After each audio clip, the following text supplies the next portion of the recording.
Hello students, good morning all of you. I hope that you are fine at home and you are doing your homework regularly. Now I take some problems which are related to chapter 3rd and 4th, that is matrix and determinants.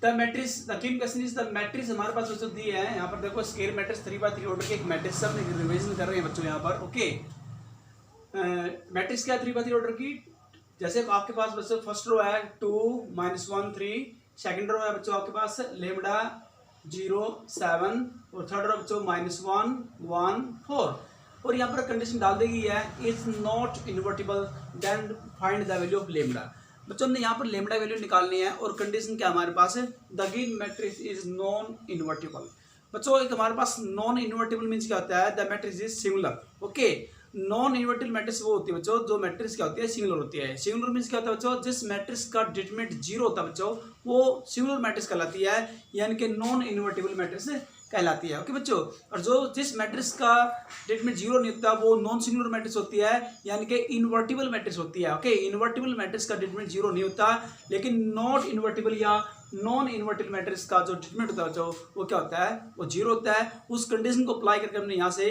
क्या निकालनी है lambda की value find out करनी है हाँ जी तो देखिए क्वेश्चन नंबर इफ याद रखिए ये नॉट इन्वर्टिबल कब होगी मैट्रिक्स अगर इसका डिटरमिनेंट बच्चों क्या होगा इक्वल टू जीरो ओके तो नाउ एक्सपेंडिंग अलोंग R1 की अलोंग में इसको एक्सपेंड कर लें बच्चों ओके यानी कि फर्स्ट रो के अबाउट में इसको क्या करेंगे एक्सपेंड करेंगे जैसे सबसे पहले बच्चों एलिमेंट हमने A11 ले लिया अब A11 लेंगे तो फर्स्ट कॉलम क्या हो जाएगी डिलीट करेंगे कीपिंग इन आवर माइंड क्या करें बच्चों we delete first row and first column और जो रिमेनिंग एलिमेंट है बच्चों उनकी क्रॉस मल्टीप्लाई करेंगे क्रॉस प्रोडक्ट अब यहाँ पर करेंगे बच्चों तो 2 यहाँ पर ले लिया ओके 2 यहाँ पर लेने पर क्या करेंगे यहाँ पर कीपिंग इन आवर माइंड अपने ध्यान में रखते हुए फर्स्ट को डिलीट करेंगे और इनकी क्रॉस मल्टीप्लाई करेंगे बच्चों ओके ये होता है निकालने का डिटरमिनेंट को सोल्व करने का तरीका मेथड 2 तो जैसे 2 लिया तो फर्स्ट को डिलीट होगी अब देखो क्रॉस मल्टीप्लाई जब सीधी मल्टीप्लाई करेंगे 0 को 4 से तो बच्चों कोई साइन चेंज होगा प्लस का तो प्लस करेगा माइनस का तो माइनस करेगा ओके अब 0 को किसी भी नंबर से मल्टीप्लाई करें तो 0 बन जाएगा अब जब ऑपोजिट मल्टीप्लाई करेंगे 7 की 1 से तो माइनस का साइन आएगा क्योंकि पॉजिटिव दोनों पॉजिटिव है तो जब ऑपोजिट मल्टीप्लाई की तो साइन चेंज हो जाएगा प्लस का तो माइनस हो जाएगा तो माइनस का 7 उसके बाद फिर यहाँ लिया फिर माइनस और ये एलिमेंट क्या माइनस का 1 तो माइनस इंटू -1 फिर इंटू क्या है देखो फर्स्ट रो और सेकंड कॉलम डिलीट हो जाएगी और रिमेनिंग एलिमेंट की क्या करेंगे मल्टीप्लाई करेंगे क्रॉस मल्टीप्लाई तो ये आपके पास आए बच्चों जैसे 4 लिमडा और बच्चों माइनस का होता है प्लस को हो जाएगा ऑपोजिट मल्टीप्लाई करेंगे प्लस का 7 फिर प्लस ओके 3 यहाँ पर लिया बच्चों अब ये फर्स्ट रो और थर्ड कॉलम डिलीट हो जाएगी क्रॉस रिमेनिंग एलिमेंट की क्या करेंगे क्रॉस मल्टीप्लाई लेमडा बन जा लेमडा और ये 0 हो जाएगा बच्चों और विच इज इक्वल टू क्या है गिवन है 0 के इक्वल है ओके बच्चों हाँ जी तो क्या क्या सोल्व किया -14 प्लस माइनस प्लस होता है बच्चों 4 lambda plus 7 plus 3 lambda equal to 0 -14 plus 4 lambda plus में 3 लेमडा तो 7 lambda plus 7 equal to 0 this implies बच्चों 7 लेमडा माइनस के 14 प्लस के 7 तो माइनस के आएंगे 7 इक्वल टू 0 तो 7 लेमडा ये माइनस का तो राइट में प्लस हो जाएगा 7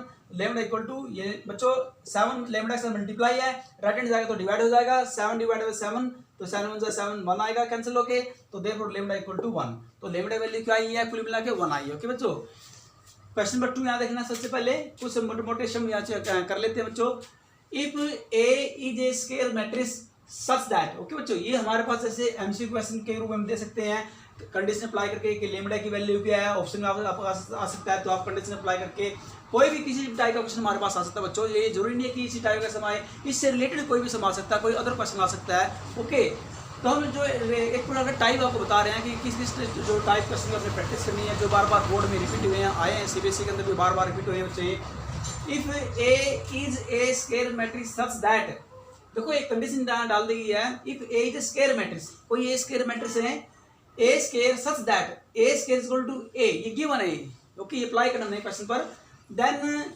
अब cube of I minus A I means क्या होता है आइडेंटिटी मैट्रिक्स यूनिट मैट्रिक्स आप कहते हैं तो cube of I minus A plus A ये हम इसकी वैल्यू फाइंड आउट करके निकालनी है बच्चों तो वी हैव इसको इवैल्यूएट करेंगे cube of I minus A plus A यहाँ क्या करें बच्चों यहाँ पर हम प्रॉपर्टी अप्लाई यहाँ करेंगे फार्मूला में यहाँ एक्सपेंड करेंगे आइडेंटिटी अप्लाई करेंगे a माइनस बी का cube okay cube of a minus b okay तो आइडेंटिटी क्या होती है a माइनस बी का क्यूब की हाँ जी a cube minus b cube minus 3a हाँ जी, -3a² और फिर माइनस माइनस प्लस हो जाएगा +3ab²। ओके, तो a का मतलब i है और b का मतलब क्या a है यहाँ पर, तो i³ minus a³ minus 3i²a plus 3ia² और लास्ट में क्या गिवन है a। तो स्टूडेंट यहाँ पर i³ का आइडेंटिटी क्या है, देखो यूनिट मैट्रिक्स की i की कितनी बार मल्टीप्लाई कर लीजिए बच्चों, तो क्या i आएगा, i² भी i होता है और यहाँ पर i मींस 1 होता है, आइडेंटिटी 1 यूनिटी।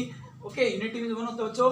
तो यहाँ पर क्या लिखा i³ i माइनस, अब यहाँ देखो a³ को लिख सकते हैं a² मल्टीप्लाई a, क्योंकि a² मल्टीप्लाई की जो प्रोडक्ट यहाँ पर आती है तो इसकी जो प्रोडक्ट होगी वो a³ होगी बच्चों। ओके, इसको मैंने ऐसे एक्सपेंड कर लिया ताकि a² की वैल्यू में ये रिजल्ट यहाँ पर अप्लाई कर सकूं। फिर -3ia, क्योंकि i² i होता है, प्लस 3ia² प्लस a। अब देखो i माइनस, अब a² का सम क्या लेगा, because a² equal to a, ये गिवन कंडीशन की a² का सम a² बराबर है a के बराबर बच्चों, a के इक्वल है। तो i माइनस a² के सम क्या लेंगे a मल्टीप्लाई a माइनस 3 ये a बन जाएगा कि आइडेंटिटी यूनिटी में यूनिटी क्या होता है 1 होता है, यानी कि सीधा ले लेंगे 3a प्लस यहाँ पर a² क्या बच्चों, a² के स्थान पर क्या लेंगे a लिखेंगे क्योंकि ये गिवन है, यहाँ देखेंगे एक कंडीशन अप्लाई करेंगे 3a लास्ट में क्या है प्लस a, तो बच्चों प्लस माइनस कैंसिल हो जाएगी। तो i माइनस, अब a को a से मल्टीप्लाई किया a² प्लस जो लास्ट टर्म क्या बचेगी a, फिर इज इक्वल टू, फिर क्या है जो सेकंड लास्ट टर्म क्या आपके पास i माइनस a², दोबारा फिर a² के साथ फिर दोबारा क्या a यूज कर लिया, तो a² के साथ पर क्या यूज करेंगे a प्लस a, तो प्लस माइनस कैंसिल, तो रिजल्ट क्या है लास्ट में i या आइडेंटिटी मैट्रिक्स यूनिट मैट्रिक्स आप बच्चों आपके पास, तो आपका i आंसर होगा। ओके, इस प्रकार आप इसको लिख सकते हैं। आप क्वेश्चन नंबर 3 देखते हैं बच्चों। Now I take next question, that is question number 3।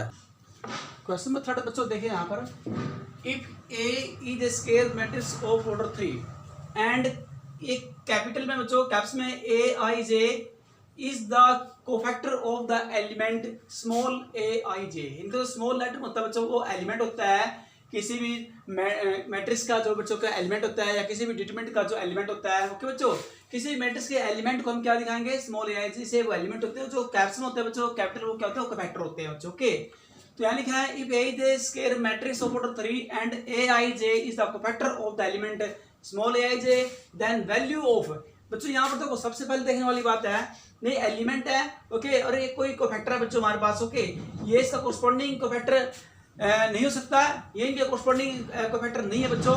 लेकिन जब अगर हम क्या करेंगे, ये एलिमेंट और ये कोई कोफैक्टर अदर बच्चों, ये भी एलिमेंट ये कोई अदर कोई बच्चों क्या है कोफैक्टर है, अगर हम इनकी अदर एलिमेंट और किसी अदर कोफैक्टर की मल्टीप्लाई का सम करें, sum of the product of the element of any other cofactor, तो उसका क्या है बच्चों, किसी भी ट्रीटमेंट की जो वैल्यू आएगी वो क्या आती है बच्चों, जीरो आएगी। क्या आएगी, जीरो आएगी। यहाँ पर आप जीरो यहाँ लेंगे। लेकिन बच्चों एक बात ध्यान रखने वाली बात है, अगर यहाँ पर सेम हो, जैसे मान लो एलिमेंट और उसका क्या उसका कोरस्पॉन्डिंग कोफैक्टर है, फिर प्लस एलिमेंट ओके किसी भी रो या किसी भी कॉलम का, वो फैनी बच्चों क्या लेंगे कि डिटरमिनेंट किसी भी रो या किसी भी रो का जो एलिमेंट उसका कोरस्पॉन्डिंग एलिमेंट। ओके, तो उनकी अगर क्या लेंगे sum of the product of the element with corresponding element. Okay बच्चों, aij, तो जो उनका जो सम होगा बच्चों this is the value of the determinant, और डिटरमिनेंट की वैल्यू के बराबर होता है। ओके बच्चों, उसको इवैल्यूएट करने के बराबर होता है, जो उसको यहाँ पर डिटरमिनेंट की और इसकी बच्चों वैल्यू पुट करेंगे एलिमेंट की, जो सम आएगा बच्चों उसकी वैल्यू होगी यहाँ पर प्रोडक्ट और सम करने के बाद। ओके, यानी कि sum of the product of the element with corresponding cofactor. लेकिन अगर यहाँ पर बच्चों ये एलिमेंट है और ये इसका कोरस्पॉन्डिंग कोफैक्टर नहीं है, ये फिर कोई क्या है बच्चों, जैसे हमारे पास ये सेकंड बच्चों सर, ये सेकंड रो आपके बच्चों के पास। ओके, अब सेकंड रो बच्चों याद रखना सब, सेकंड रो का एलिमेंट है, लेकिन सेकंड रो के एलिमेंट के साथ जो कोफैक्टर उनके कोरस्पॉन्डिंग कोफैक्टर नहीं है। ओके बच्चे, जैसे सेकंड रो का ये फर्स्ट एलिमेंट है लेकिन इसका कोरस्पॉन्डिंग कोफैक्टर नहीं है, ये सेकंड रो का सेकंड एलिमेंट है, ये इसका कोरस्पॉन्डिंग कोफैक्टर नहीं है, ये सेकंड रो का थर्ड एलिमेंट है लेकिन ये इसका कोरस्पॉन्डिंग कोफैक्टर नहीं है। अगर उनकी sum of the product of the element with corresponding cofactor कर रहे हैं, तो उनका जो सम होता है वो जीरो के इक्वल होता है। क्या होता है, जीरो के। कोरस्पॉन्डिंग एलिमेंट नहीं है, अगर कोरस्पॉन्डिंग एलिमेंट है तो फिर जीरो नहीं है बच्चों, लेकिन इनके कोरस्पॉन्डिंग कोफैक्टर नहीं है बच्चों, इसलिए क्या आएगा, जीरो आएगा। ओके, अगर यहाँ पर इसके बजाय बच्चों क्या होता है, जैसे हम यहाँ बच्चों अगर हम यहाँ पर लिखे, यहाँ बच्चों अगर यहाँ पर हम लिखते हैं यहाँ पर 2 1 और यहाँ पर बच्चों यहाँ पर 2 2 और यहाँ बच्चों क्या दे 2 3, तो यहाँ पर भी क्या होता है 2 3। अब ये क्या हो गया, ये एलिमेंट इसका कोरस्पॉन्डिंग कोफैक्टर हो गया, ये एलिमेंट इसका कोफैक्टर फैक्टर हो गया, ये एलिमेंट सेकंड रो के बच्चे चल रहे हैं और इसका फैक्टर हो गया कोरस्पोंडिंग फैक्टर। इनकी जो सम ऑफ द प्रोडक्ट बच्चों okay this is the value of the determinant. ये तो वैल्यू ऑफ द डिटरमिनेंट को रिप्रेजेंट करता है। ये जीरो नहीं आएगा फिर, ओके ये जीरो कब आएगा, अगर यहाँ अगर कोफैक्टर क्या बच्चों मल्टीप्लाई हो रहे हैं किसी भी रो या किसी भी कॉलम के एलिमेंट के साथ, ओके बच्चों, तो फिर उनका जो सम आएगा वो क्या आता है, फिर जीरो आता है। ओके जैसे अभी यहाँ पर हमारे पास था, यहाँ पर A11 था, ओके, और यहाँ बच्चों हमने सपोज करिए यहाँ पर ले लिया 1 2 ले लिया, और यहाँ पर क्या बच्चों हमने यहाँ पर हमने 1 3 ले लिया, ओके, तो फिर क्या आ जाएगा, जीरो है। ओके क्वेश्चन नंबर 4 याद रखना, if the matrix A is both symmetric and skew symmetric. बच्चों अगर कोई मैट्रिक्स हमारे पास कोई पर्टिकुलर मैट्रिक्स दिया है, अगर वो दोनों है, वो सिमेट्रिक भी है स्क्यू सिमेट्रिक भी है, तो वो मैट्रिक्स क्या कहलाती है, यहाँ फिल इन द ब्लैंक है, is a zero matrix, is a zero matrix. क्योंकि जीरो मैट्रिक्स एक ऐसी मैट्रिक्स है बच्चों जो क्या बच्चों वो जो सिमेट्री भी होती है और स्क्यू सिमेट्री भी होती है। Okay zero is a matrix, okay which is क्या है, which is symmetry as well as skew symmetry. Question number 5, if A is a square matrix, if A is a square matrix of order 3 and determinant A is equal to 2, then find the value of determinant of minus A और क्या बच्चों A dash। Okay A dash क्या होता है बच्चों, transpose of A। तो यहाँ बच्चों क्या है, A माइनस A और ट्रांसपोज ऑफ A की दोनों की प्रोडक्ट यहाँ पर है, उसका हमने डिटरमिनेंट निकालना है कंप्लीट का। तो वी हैव ओके ये हमारे पास गिवन स्टेटमेंट है बच्चों। अब क्या करेंगे, सबसे पहले हम इसका ऑर्डर चेक करना होता है। ऑर्डर क्या है बच्चों, n क्या है 3, तो 3 ऑर्डर की स्क्वायर मैट्रिक्स है। तो यहाँ पर जो टेकिंग आउट -1 की पावर यहाँ पर n के हिसाब पर 3 लेंगे, तो -1 कॉमन लेंगे बच्चों, -1 कॉमन आएगा डिटरमिनेंट। ये बच्चों मैग्नीट्यूड नहीं है, ये मॉडुलस का साइन नहीं है कि मॉडुलस के, ये मॉडुलस समझना सोचो कि मॉडुलस के अंदर साइन माइनस को प्लस को तो प्लस का बन जाता है। This is the sign of determinant not modulus. Okay तो यहाँ पर -1 की पावर बच्चों क्या आएगी, n क्यों है, n किसको रिप्रेजेंट करता है, n शो करता है ऑर्डर को। तो यहाँ पर n का मतलब 3 बच्चों। फिर डिटरमिनेंट A और क्या है A डैश होता है ट्रांसपोज ऑफ A। अब आगे एक्सपेंड करते हैं इसको, इज इक्वल टू बच्चों -1 की पावर ओड है तो साइन माइनस का आएगा। अब इसको एक्सपेंड करेंगे डिटरमिनेंट A और डिटरमिनेंट A डैश, ओके बच्चों, is equal to minus determinant A और बच्चों देखो डिटरमिनेंट ऑफ A डैश ये किसी इक्वल होता है, determinant of A dash equal होता है बच्चों डिटरमिनेंट A के। क्यों, क्योंकि किसी मैट्रिक्स के ट्रांसपोज का डिटरमिनेंट निकाल लीजिए या उस मैट्रिक्स का डायरेक्ट डिटरमिनेंट निकाल लीजिए, दोनों की वैल्यू क्या आएगी, सेम आएगी, दोनों वैल्यू क्या आएगी, सेम आएगी। इट मींस क्या है, बोथ आर इक्वल। तो इसको इसके स्थान पर बच्चों क्या लिख सकता हूं मैं, डिटरमिनेंट ऑफ A डैश के स्थान पर डिटरमिनेंट A सीधा लिख सकता हूं, क्योंकि बोथ आर क्या होते हैं, इक्वल होते हैं। यहाँ पर रीजन दे सकते हैं। तो ये माइनस, अब यहाँ डिटरमिनेंट A की वैल्यू पुट कीजिए जैसे कि स्टेटमेंट में दिया है, डिटरमिनेंट A इक्वल टू 2, तो माइनस का साइन आ गया बच्चों, ये पुट कीजिए माइनस साइन, तो यहाँ भी 2 मल्टीप्लाई 2, तो -2 मल्टीप्लाई 2, तो 2 2 जब 4 तो -4, तो इसकी वैल्यू आएगी जब बच्चों determinant of A dash is equal to -4। Okay बच्चों, इस प्रकार आप क्वेश्चन ये कर सकते हैं। अब लेते हैं next question. Now I take next question. Students question number 3 सबसे पहले देखने वाली बात क्या है, फाइंड द नेक्स्ट हम क्वेश्चन कर रहे हैं, नेक्स्ट चल रहा है 3rd में बच्चों, 4 क्वेश्चन हमने यहाँ कर लिए थे। फाइंड नेक्स्ट क्वेश्चन है find the value of x and y। हमने x और y वैल्यू निकालनी है for which the matrix A and B are equal. Condition क्या दी है कि दोनों मैट्रिक्स क्या है, इक्वल है, सेम ऑर्डर की हैं, दोनों ही इक्वल मैट्रिक्स हैं। Okay so by definition of equality to matrices, बच्चों इक्वलिटी ऑफ टू मैट्रिसेस की डेफिनेशन क्या कहती है कि उनके कोरस्पोंडिंग एलिमेंट क्या होते हैं, इक्वल होते हैं। If the given two matrix are equal then their corresponding elements must also be equal. Okay उनके जो कोरस्पोंडिंग एलिमेंट क्या होंगे बच्चों, वो भी इक्वल होंगे। Since the matrix A and B are equal, तो their corresponding elements must also be equal. Corresponding element कौन सा बच्चों, यहाँ देखो हमने इस टाइप के पहले भी क्वेश्चन कराए जब हमने बच्चों का मैट्रिक्स चैप्टर करा था। ओके इस टाइप के क्वेश्चन बच्चों हम ये नहीं कहते पेपर में ये मत समझना कि पेपर में समाएगा, पेपर में समाने वाला नहीं है, लेकिन इस टाइप के क्वेश्चन आ सकते हैं। पहले बच्चों सीबीएसई के अंदर आए हुए हैं, तो सीबीएसई की तरफ से बच्चों पेपर दिया गया है। ओके तो इस टाइप के क्वेश्चन आ सकते हैं, स्टेटमेंट चेंज हो जाएगी आपको। ओके लेकिन मैथोडोलॉजी होती है वो सेम होती है क्वेश्चन की बच्चों। यहाँ पर 2x2 ऑर्डर की मैट्रिक्स है, हो सकता है कि 3x3 ऑर्डर की मैट्रिक्स आए। यहाँ पर मैंने वैल्यू 2 पूछी x और y, वहां पर हो सकता है कि x y z a b and c या w बहुत सारी वैल्यू पूछ सकता है। हो सकता है कि ये 2x2 ऑर्डर की मैट्रिक्स है, हो सकता है कि 3x3 ऑर्डर की स्क्वायर ऑर्डर की स्क्वायर मैट्रिक्स ओके, जिसमें स्क्वायर मैट्रिक्स होती है, जिसमें number of row number of column होते हैं, वो स्क्वायर मैट्रिक्स होती है बच्चों। ओके तो 3x3 ऑर्डर की हो सकती है वो, 2x2 ऑर्डर की हो सकती है वो। तो वहां से क्या वैल्यू 2 भी हो सकती है, वैल्यू 6 भी हो सकती है। ओके 6 कैसे, x y z a b c, okay या कुछ और भी हो सकती है। तो आपने कहने का मतलब बच्चों यह है कि रट्टा नहीं मारना है, सिर्फ आपने अंडरस्टैंड करना है कि अगर दो मैट्रिक्स इक्वल है तो उनके कोरस्पॉन्डिंग एलिमेंट इक्वल होंगे। अगर ऑर्डर ज्यादा है तो बच्चों जो इक्वेशन वो अधिक बनेगी, कम ऑर्डर की है तो कम बनेगी। जैसे यहाँ देखिए बच्चों, हाँ जी, ये आपका कोरस्पॉन्डिंग एलिमेंट यहाँ देखो, तो इसका कोरस्पॉन्डिंग A11 ये सेम रहेगा, फिर A12 ये सेम रहेगा, A21 सेम रहेगा, इसके कोरस्पॉन्डिंग ये है बच्चों, तो इनको इक्वल करेंगे। यहाँ से 4 इक्वेशन की बजाय 3 इक्वेशन बनी है 1 2 3, तो फोर्थ क्यों नहीं बनी? क्योंकि ये जो कोरस्पॉन्डिंग एलिमेंट है A21 ओके, यानी कि A21 सेकंड रो का फर्स्ट कंपोनेंट जो आपको देख रहे बच्चों, सेकंड रो फर्स्ट कॉलम, तो क्या दोनों 0 0 है, 0 0 0 इक्वल टू 0। यहाँ से में कोई रिजल्ट गेट होने वाला नहीं है, यहाँ से कुछ प्राप्त होने वाला है बच्चों, तो इसको छोड़ देंगे, इसको लेफ्ट कर देंगे। तो फिर क्या करेंगे, तो आपके पास 3 कोरस्पॉन्डिंग एलिमेंट जो है बच्चों, फर्स्ट, ये सेकंड और ये आपका ये थर्ड बन जाएगा, क्योंकि फोर्थ जो 0 है। तो एक 3 इक्वेशन बनेगी, 3 इक्वेशन बनेगी। अब इन तीनों इक्वेशन को यूज करके ओके फ्रॉम 1, जैसे इक्वेशन 1 यूज की तो यहाँ से इजीली हम गेट कर सकते हैं x की वैल्यू। ओके, आपको पता है 2x में से 1x जाएगा तो 1x बचेगा, यानी कि x बचेगा, और यहाँ पे जो 3 - 1 2 आएगा, तो दैट इज x = 2। इसी प्रकार बच्चों इक्वेशन 2 से y की वैल्यू निकाल लेंगे। हाँ जी, इक्वेशन 2 यहाँ देखेंगे, 3y ये जाएगा राइट हैंड, माइनस को जाएगा, y² - 3y + 2 = 0। This is the quadratic equation in term of y। तो ये y की टर्म में क्वाड्रेटिक इक्वेशन बन गई है, इसके 2 फैक्टर आएंगे। हाँ जी, क्या आएगा, y - 1 और y - 2, तो इट मींस की वैल्यू क्या आएगी, y = 1 and y = 2। Okay, there are 2 value 1 and 2। Equation third से बच्चे यहाँ this is also the quadratic equation in term of y। Okay, यहाँ देखना, यहाँ से ये भी क्या quadratic equation in term of y में, यहाँ से भी इसके फैक्टराइज करेंगे, तो फैक्टर क्या है, फैक्टराइज क्या आएंगे, y - 2 y - 3, तो that is the value of y = 2 and 3। तो बच्चों अब यहाँ देखने वाली जो बात है मेन, x की वैल्यू तो ठीक है, यहाँ से 2 मिल गई है।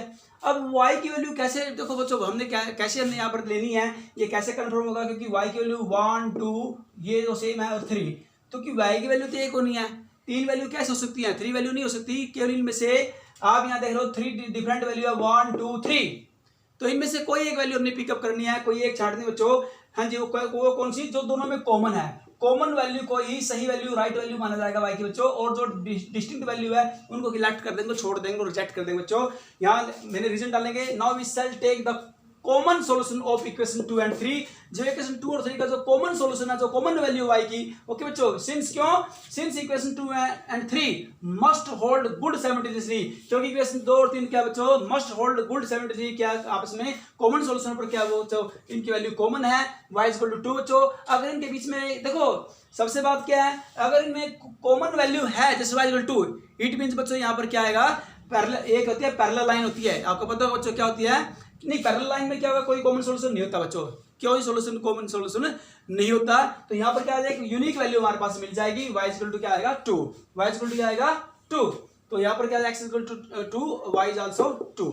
इस प्रकार बच्चों x और y की वैल्यू निकाल सकते हैं। और भी बच्चों इस टाइप क्वेश्चन आ सकते हैं, सपोज करो यहाँ पर कोई और वैल्यू आए, फिर आपने ये आपके लिए प्रॉब्लम बन जाए, कुछ टाइप क्वेश्चन आए, ओके, ये वैल्यू ना करके कुछ और अदर वैल्यू आए, तो फिर भी आपने इसमें यही रिजल्ट अप्लाई करेंगे। यहाँ पर ये लाइन लिखेंगे, we shall take the common solution of equation 2 and 3 since equation 2 and 3 must hold good symmetrically, और जो कॉमन वैल्यू होगी यहाँ पर देखो बच्चों, उसी वैल्यू को आप y की राइट वैल्यू मान लेंगे। ओके बच्चों, ये एक सॉल्यूशन होता है निकालने का। और दूसरी बात, अब नेक्स्ट क्वेश्चन लेते हैं, चलो अब लेते हैं नेक्स्ट क्वेश्चन, क्वेश्चन नंबर 5 लेते हैं बच्चों।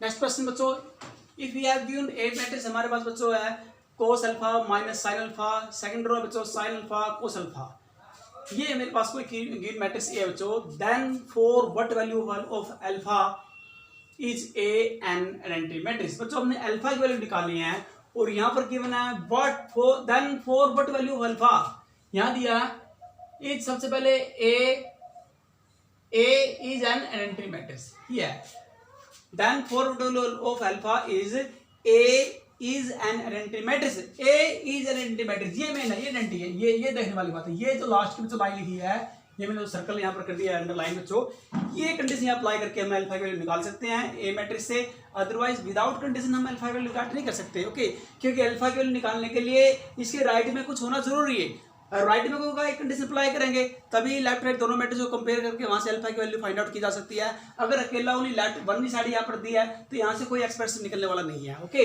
तो कंडीशन अप्लाई करेंगे। Now we have to find the value of alpha for which A is an identity matrix. ये कहता है आइडेंटिटी, अगर A identity matrix, identity matrix क्या होती है, 1 0 0 1। ओके, यानी कि जिसके डायगोनल प्रिंसिपल डायगोनल एलिमेंट क्या होते हैं, यूनिटी होते हैं, और अदर एलिमेंट क्या होते हैं, जीरो होते हैं। दैट इज क्या होता है, आइडेंटिटी मैट्रिक्स या यूनिट मैट्रिक्स। इक्वेशन नंबर 2 नाम देंगे और इसका नाम आप चाहे इक्वेशन नंबर 1 दे सकते हैं, मैट्रिक्स। ओके, अब दोनों को कंपेयर करेंगे, comparing the corresponding element of matrix 1 and 2। Okay बच्चों, तो यहाँ से कोरस्पोंडिंग एलिमेंट, जैसे हम दोनों, जैसे मेरे पास दो मैट्रिक्स इक्वल होती है बच्चों, दोनों इक्वल मैट्रिक्स के कोरस्पोंडिंग एलिमेंट इक्वल करके वहां से हम एक्स वाई जेड जो भी वैल्यू फाइंड आउट करना चाहते थे, whenever we want to the required value of X Y Z. तो comparing the corresponding element of matrices 1 and 2 we have cos alpha. यहाँ बच्चों सबसे पहले देखो कोस अल्फा कोरस्पोंडिंग एलिमेंट क्या 1, और सबसे पहले sine alpha equal to 0। Okay बच्चों, यही सब सेम वैल्यू गेट होने वाली है, साइन अल्फा 0 आएगा और कोस अल्फा क्या आएगा 1 ही आएगा। ओके बच्चों, हाँ जी, तो cos alpha equal to 1, sine alpha equal to 0, which is possible only when. अगर बच्चों देखो ये कब पॉसिबल है, अब अल्फा की ऐसी वैल्यू पुट कीजिए जिससे कि दोनों के दोनों रिजल्ट सेटिस्फाई हो जाए, ये दोनों रिजल्ट क्या हो जाए आपके सेटिस्फाई हो जाए। अल्फा की ऐसी आप सेटिस्फाइबल वैल्यू पुट कीजिए बच्चों।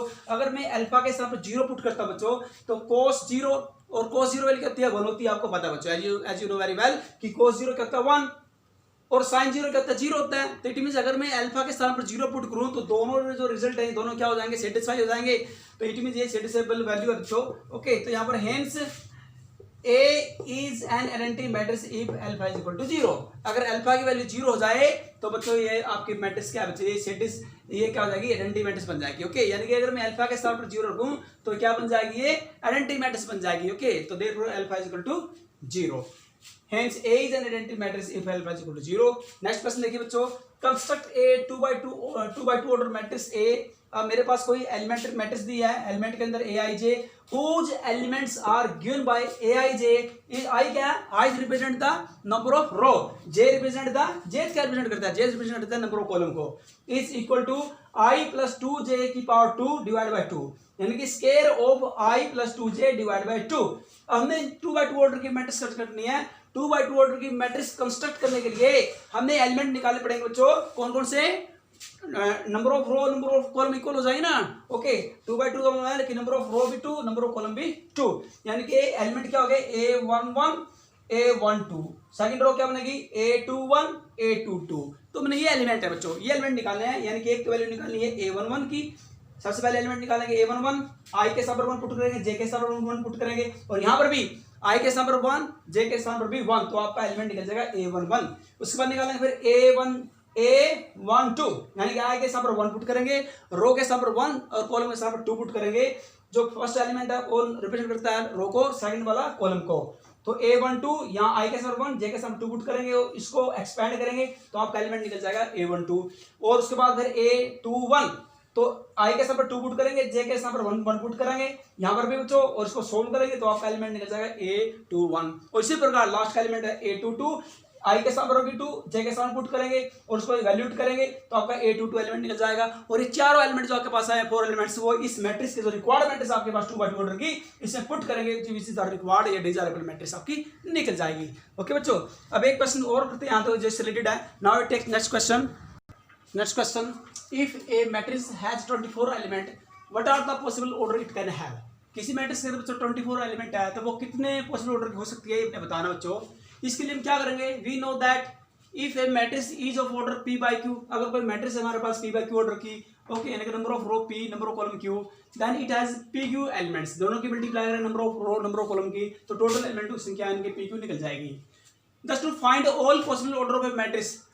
अब एक मैट्रिक्स का सभी पॉसिबल ऑर्डर निकालने के लिए जिसके विद 24 एलिमेंट, जिसके एलिमेंट 24 है, we have to find all ordered pairs of natural number है। इसके लिए हमने सभी नेचुरल नंबरों के ऑर्डर पेयर निकालने पड़ेंगे, लेकिन उनकी जो मल्टीप्लाई, उनकी जो प्रोडक्ट है वो जो 24 होनी चाहिए। ओके, हुज प्रोडक्ट इज 24, ऐसे नेचुरल नंबरों के ऑर्डर पेयर निकालने हैं जिनकी प्रोडक्ट है जो 24 होनी चाहिए। ओके, जैसे ऑर्डर पेयर लिख लिया 124, दोनों की जो प्रोडक्ट है जो 24 है। ओके, 2 12 3 8 4 6 6 4 3 8 3 12 और 2 24 1, इन सब की ऑर्डर पेयरों की अगर मल्टीप्लाई करें प्रोडक्ट अगर करते हैं तो आती है 24। ओके, ऐसे निकालना बच्चों ऑर्डर पेयर से भी। ओके, अब इनसे निकल जाएंगे, ऑल ऑर्डर पेयर से निकल जाएंगे, ऑल पॉसिबल ऑर्डर्स निकल जाएंगे। देखो all possible orders of a matrix whose या हैविंग या कंसिस्टिंग ऑफ 24 एलिमेंट आर। बच्चों अब यहाँ क्या कर रहे हैं, ऑर्डर पेयर का साइन हटा करके और इनके बीच में लगा देंगे बाय का निशान, इनके मल्टीप्लाई का साइन डाल देंगे, ऑर्डर पेयर को रिमूव करके यहाँ लगे 1 multiply 24, comma 2 multiply 12, comma 3 multiply 8, comma 4 multiply 6, comma 6 multiply 4, comma 8 multiply 3, comma 12 multiply 2, comma 24 multiply 1। तो these are the possible order of a matrix having 24 elements। तो hence total number of possible orders are 8। इनकी जो total number of संख्या है वो 8 है बच्चों, 1 2 3 4 5 6 7 8, इस प्रकार बच्चों हम निकाल सकते हैं। अब बच्चों मैं आपको सम ट्राई के लिए कुछ क्वेश्चन देता हूँ। ओके, इनसे रिलेटेड सम बच्चों, तो please note you must try some questions. These are the questions of as assignment. Question number 1 ये बच्चों आपने स्वयं ट्राई करने हैं, काफ़ी इंपॉर्टेंट सम बच्चों ये। ओके, क्योंकि ये क्वेश्चन है not only for these exams, for every exam, चाहे आपका बच्चों सितंबर एग्जाम हो या फिर अदर एग्जाम हो या फाइनल एग्जाम हो, बोर्ड का हो या होम स्कूल का एग्जाम हो बच्चों, हर क्वेश्चन के अंदर मैंने क्वेश्चन जो चैप्टर नंबर 3 मैट्रिक्स चैप्टर बच्चों आपका, उससे रिलेटेड मैंने मोस्टली क्वेश्चन करवा दिया आपको बच्चों। पहले भी करवाए बच्चों मैंने स्टार्टिंग में, लेकिन फिर दोबारा पुनर्रिवीजन के तौर पर मैं थोड़े जो इंपॉर्टेंट क्वेश्चन में सिर्फ ओनली इंपॉर्टेंट क्वेश्चन यहाँ पर करा रहा हूँ, जो मेन क्वेश्चन है जो पेपर में लगता है कि बार बार आ सकते हैं। ओके बच्चों, तो these are the very important question जो मैंने करवा दिए हैं, सोल्ड या फिर अनसोल्ड, जो आपने ट्राई करने हैं। ओके, ये सभी आपने करने हैं, ये अच्छे काफ़ी स्टैंडर्ड क्वेश्चन है बच्चों, स्टैंडर्ड क्वेश्चन है। तो let's read the question number 1। If A, हमारे पास तो मैट्रिक्स है, आप पढ़ सकते हैं स्क्वायर मैट्रिक्स से 0 3 -7 5 एंड आइडेंटिटी मैट्रिक्स से 1 0 0 1, then find K, show that condition apply है के A square is equal to 5a - 21 i। तो के की वैल्यू निकालने इस कंडीशन का यूज करके।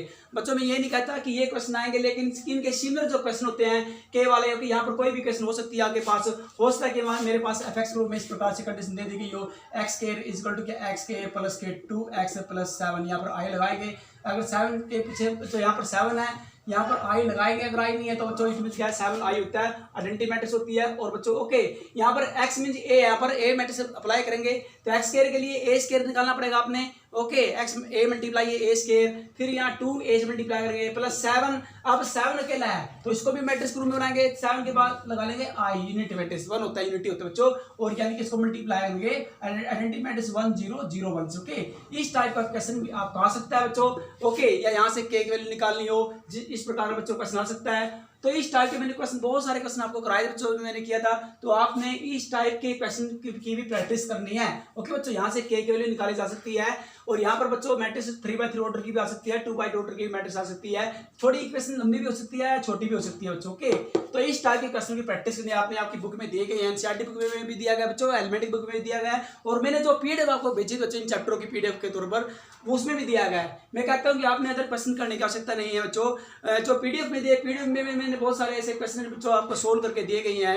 ओके, तो आप उनकी भी ट्राई कर लेंगे, वो सफिशिएंट आपके लिए, आपको उनसे ज़्यादा करने की आवश्यकता नहीं है, क्योंकि पीडीएफ के अंदर मैंने मोस्टली क्वेश्चन मैक्सिमम से मैक्सिमम करने की ट्राई दी गई, यहाँ पर कराया बच्चों। हो सकता है कि आपको कुछ क्वेश्चन उस पीडीएफ में एनसीईआरटी में मैच ना करते हो, उसमें मैच नहीं करते हो। ओके बच्चों, तो आपने एनसीईआरटी से एक्स्ट्रा क्वेश्चन है, अलग बुक लेने की आवश्यकता नहीं है, आप पीडीएफ के अंदर ये क्वेश्चन सारे ढूंढ सकते हैं और उन्हें सोल्व कर सकते हैं।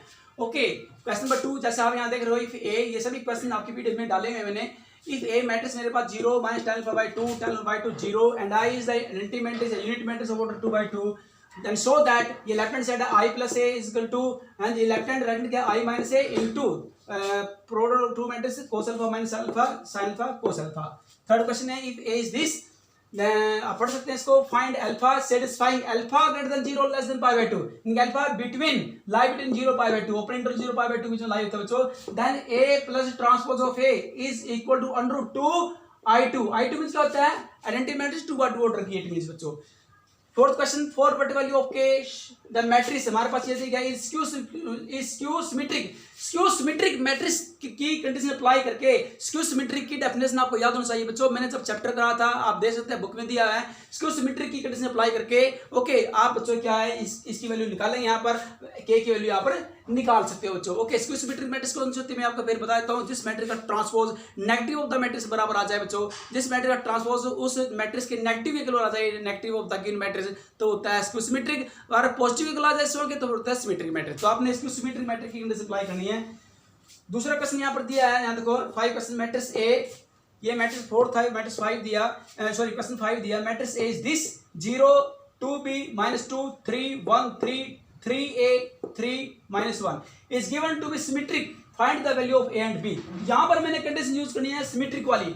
फोर्थ क्वेश्चन में कंडीशन यूज करी थी बच्चों सिमेट्रिक की, और फिफ्थ क्वेश्चन में ये कंडीशन यूज सिमेट्रिक की, और वहां से सिमेट्रिक की कंडीशन अप्लाई करके ए और बी की वैल्यू आप निकाल सकते हैं, जैसे आपने क्वेश्चन 4 में के की वैल्यू निकाली है। Question number 6, express the following matrix of the sum of a symmetric and skew symmetric matrix. कोई मैट्रिक्स का जो सम होता है मतलब स्क्यू सिमेट्रिक और सिमेट्रिक मैट्रिक्स के सम के इक्वल होता है। जैसे एक गिवन मैट्रिक्स है, आप इसे सिमेट्रिक और स्क्यू सिमेट्रिक मैट्रिक्स के सम के रूप में लिख सकते हैं। दोनों को प्लस करेंगे सिमेट्रिक और स्क्यू सिमेट्रिक को, तो गिवन मैट्रिक्स के इक्वल आएगा दोनों का सम। ओके, तो इस टाइप क्वेश्चन आपने मैक्सिमम से मैक्सिमम प्रैक्टिस करनी है। 2 क्वेश्चन और बच्चों में डाल देता हूँ इसके अंदर, क्योंकि नीचे स्पेस नहीं है बच्चों। ओके, उनके एमसीक्यू क्वेश्चन हो सकते हैं, तो आपने उनकी प्रैक्टिस करनी है, वो पेपर में आ सकते हैं। Next question, question number 7, MCQ question बच्चों दिए गए हैं। If A is equal to what order के ब्रैकेट्स है alpha beta gamma minus alpha, it such that, ये गिवन कंडीशन है, ये गिवन है A square equal to I, A square equal to I, अगर ए स्क्वायर आइडेंटिटी के बराबर है, यूनिट मैट्रिक्स के बराबर इक्वल है, देन हमने बच्चों बताना है कि यहाँ पर ये फर्स्ट ट्रू है, सेकंड ट्रू है, थर्ड ट्रू है या फोर्थ ट्रू है, हमने कोई भी एक चूज करना, राइट वाला option. 8 question, if A is a square matrix such that, इसमें यहाँ पर जैसे ऊपर में क्या था 7 क्वेश्चन में A square equal to I, यहाँ पर A square equal to A given है, then I cube of I plus A minus 7a is equal to, या तो ए के इक्वल है, या बी ऑप्शन में आई माइनस ए, सी ऑप्शन में आई आइडेंटिटी मैट्रिक्स, या थर्ड ऑप्शन डी ऑप्शन में फोर्थ ऑप्शन में 3a। इस टाइप का क्वेश्चन बच्चों ने किया है। हाँ जी, इस टाइप का क्वेश्चन वहाँ पर माइनस का साइन था और यहाँ पर ओनली माइनस प्लस ए था बच्चों, इस -7a के स्थान पर। इस टाइप का बिल्कुल सिमिलर क्वेश्चन वहाँ पर मैंने किया हुआ है, सिर्फ नोटेशन चेंज है, माइनस के स्थान पर मैंने प्लस किया है और यहाँ प्लस के स्थान मैंने माइनस किया बच्चों। ओके, तो आपने ऑप्शन चूज करना है राइट वाला। Question number 9, if A B are symmetric matrices of same order, then A B minus B A is a. अब हमने बच्चों बताना है कि ये जो कॉम्पिटिटिव फॉर्म यहाँ पर दिए गए हैं, कॉम्पिटिटिव फॉर्म का ए बी और बी ए दोनों की जो सब्ट्रैक्शन है कॉम्पिटिटिव फॉर्म वाले की, A B minus B A is a symmetric matrix बनेगी। दोनों का डिफरेंस या सिमेट्रिक मैट्रिक्स बनेगा या जीरो मैट्रिक्स बनेगा या फोर्थ ऑप्शन में आइडेंटिटी मैट्रिक्स बनेगा, वो आपने राइट वाला ऑप्शन चूज करना है। Question number 10, if A is equal to this cos alpha minus alpha sin alpha cos alpha, then a plus transpose of a, यानी कि a plus a dash equal to I, identity matrix unit matrix, if the value of alpha is, यहाँ हमने alpha की value निकालनी है। इस condition का use करके यहाँ से अल्फा की वैल्यू बता रहे बच्चों कि अल्फा की वैल्यू a वाली है, b वाली है, c वाली है, d वाली है। क्वेश्चन नंबर 11, लास्ट क्वेश्चन बच्चों, assume x y z w and p are matrices of order 2 by n 3 by k 2 by p n by 3 2 by p n by last, उसके बाद है comma n by 3 and last है p by k, then choose the right option वाली करनी है यहाँ पर। Then the restriction on n k and p, हमने रेस्ट्रिक्शन बतानी है n k एंड p के ऊपर, so that py plus wy, ये बच्चों आपके एनसीईआरटी बुक में भी दिए गए क्वेश्चन है यहाँ पर, ये विल बी डिफाइंड आर, ये डिफाइंड हो गए। आपने राइट वाला ऑप्शन बताना बच्चों कि इन दोनों का तो सम है py प्लस wy का, जो किस ऑर्डर को यहाँ पर रिप्रेजेंट करता है। आर रेस्ट्रिक्शन में बतानी है ऑन के पी के ऑन एन के एंड पी के ऊपर, यानी कि फर्स्ट में क्या है k इक्वल टू 3 और p equal to n, B में k is arbitrary comma p is equal to, C option में p is arbitrary comma k is equal to 3 और डी ऑप्शन में k is equal to 2 comma p is equal to 3। इनमें से right वाला आपने choose करना बच्चों। तो आपने इस टाइप क्वेश्चनों की मैक्सिमम से मैक्सिमम प्रैक्टिस करनी है बच्चों। हमने क्वेश्चन जो आप चैप्टर 3 आपका मैट्रिक्स चैप्टर है वो हमने कंप्लीट कर लिया है। ओके बच्चों, नेक्स्ट कल हम करेंगे डिटरमिनेंट चैप्टर नंबर 4 की, हम क्या है इंपॉर्टेंट क्वेश्चनों की वहाँ प्रैक्टिस कराएंगे। कुछ बच्चों हम आपको सोल्व कराएंगे यहाँ पर इंपॉर्टेंट प्रॉब्लम, और कुछ आपको करने के लिए एज ए असाइनमेंट आपको दी जाएगी। दोनों सोल्व और अनसोल्व आपने मिलकर करनी है। काफी इंपॉर्टेंट क्वेश्चन हो बच्चे जो हर एग्जाम के अंदर, not only for this exam but for every further exam, जो आगे आने वाले एग्जाम के लिए भी आपके चाहे वो बोर्ड के हो या नॉन बोर्ड के हो, सबके लिए हेल्पफुल होंगे और काफी स्टैंडर्ड काफी यूजफुल क्वेश्चन है बच्चे। Okay, thank you for today and have a nice day again.